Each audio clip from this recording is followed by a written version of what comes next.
and to have too long suffered the yoke of arbitrary power, and who testified their approbation of the arrival of the troops by the loudest acclamations of joy. Robert Morton, Philadelphia Loyalist. Philadelphia had fallen to the British. Soon, Fort Mifflin, which guarded the Delaware River, would fall, opening a British sea route to the principal American city. But the American Congress had slipped out of Philadelphia and was already in session in nearby York. As the war developed, it was difficult for professional generals to realize that the kind of victory which would have been decisive in European terms, capturing the enemy's major cities, knocking out his major field army, something which would certainly in a European context have brought the enemy to negotiate to a political settlement, and that of course is what they were wanting in America. It turned out that even capturing all the major cities in America did not in fact bring the rebels to terms. And certainly in any conventional terms, Sir William Howe came very near to total victory, but not quite near enough. Washington was spoiling for another fight. And in the first week of October, he attacked a large British outpost, some 8 to 10 miles from the city at the old settlement called Germantown. Washington attempted an elaborate strategy that involved several columns converging in the middle of the night. At first, the Americans gained the upper hand and drove the British forward. But then they passed the large stone mansion of the Chew family, Clifton. British soldiers occupied the mansion, and Washington was unsure of how to handle the situation. In an army where a bookseller could quickly become a trusted field commander, General Henry Knox offered his opinion. It would be unmilitary to leave a castle in our rear, Henry Knox. The rebels drained their resources trying to capture Clifton. Other rebel troops became so confused by the fog and smoke of the battle that they began firing on each other. Some of the men unadvisedly called out that their ammunition was spent. The enemy were so near that they overheard them when they first made a stand, and then returned upon our people who, for want of ammunition and reinforcements, were obliged to retreat, which ultimately resulted in the rout of the whole army. Joseph Plum Martin, Continental Soldier.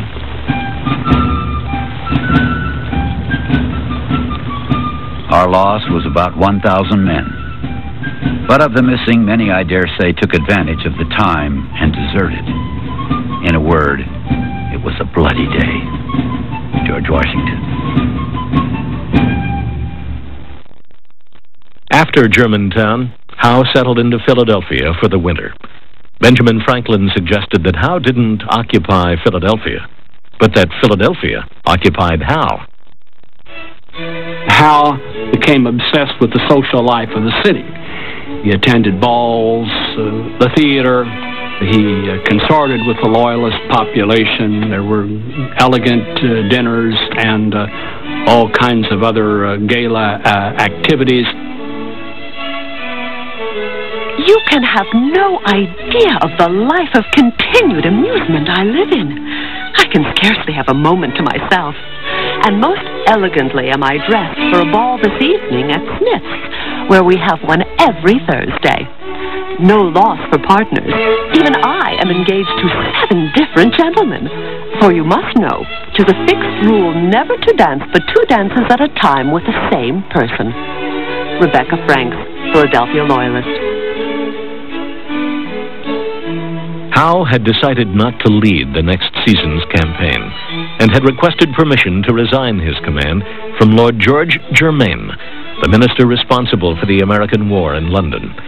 When his resignation was accepted, a witty, artistic young captain named John Andre planned a farewell gala for him called the Mischianza. It would be one of the most lavish celebrations ever held on American soil.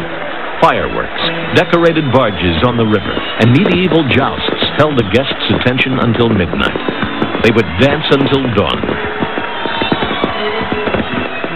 Captain Andre had designed the entire grand affair.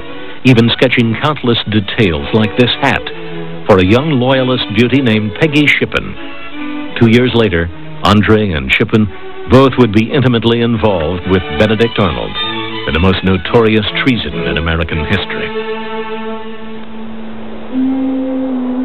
While the British entered their festive winter in Philadelphia, Washington's threadbare army prepared for a bitter winter here at Valley Forge. You might have tracked the army from White Marsh to Valley Forge by the blood of their feet. George Washington. Here all is confusion, smoke and cold, hunger and filthiness. A pox on my bad luck. There comes a bowl of beef soup full of burnt leaves and dirt, sickish enough to make a Hector spew. Away with it, boys. I'll live like a comedian upon air. Albigen's Waldo. During the Valley Forge winter, 2,500 of Washington's men would die from disease and the cold. But by spring, the nature of America's War of Independence would be radically changed because of events that had recently occurred here in upper New York State, near the town of Saratoga.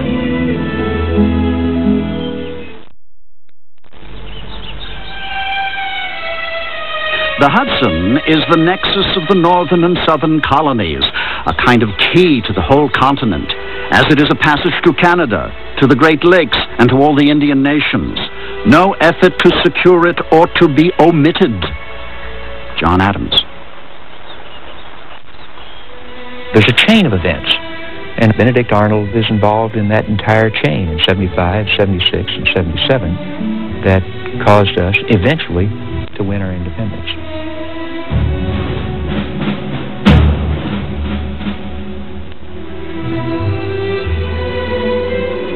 In late 1775, Benedict Arnold completed his epic starvation march to Quebec.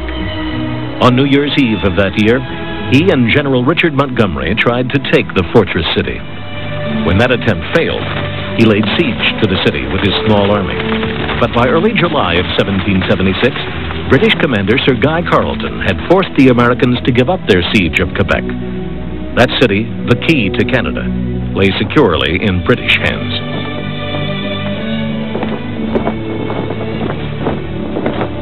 The junction of the Canadians with the colonies, an object which brought us into this country, is now at an end. Let us quit them and secure our own country before it is too late. These arguments are not urged by fear for my personal safety. I am content to be the last man who quits this country and fall so that my country rise. But let us not fall altogether. Benedict Arnold, June 1776. Arnold knew that the Hudson River was the most strategic waterway in America.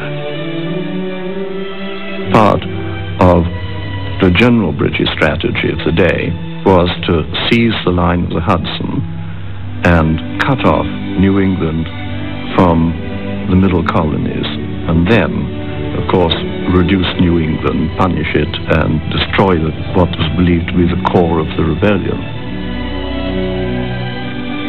Carleton pursued the retreating Americans from Quebec to St. John's, just north of the 100-mile-long Lake Champlain. From the lake, he could access the Hudson and join forces with Sir William Howe in New York City. But he met an obstacle on the lake, Benedict Arnold. One of Arnold's great victories was not as a general, but as an admiral. It was kind of a backwoods arms race that took place. Any ships there had to be built there. So at the northern end of the lake, the British were busy building warships, schooners and barges for mortars and so forth. And at the southern end, Arnold supervised the construction of the American fleet. The British were forced to disassemble warships on the St. Lawrence, carry the pieces to Lake Champlain, and reassemble them there. The task would occupy them through the summer into the fall. Meanwhile, Arnold was building his navy from scratch. It would be far more humble and far less professional than the British force. When you ask for a frigate, they give you a raft. Ask for sailors, they give you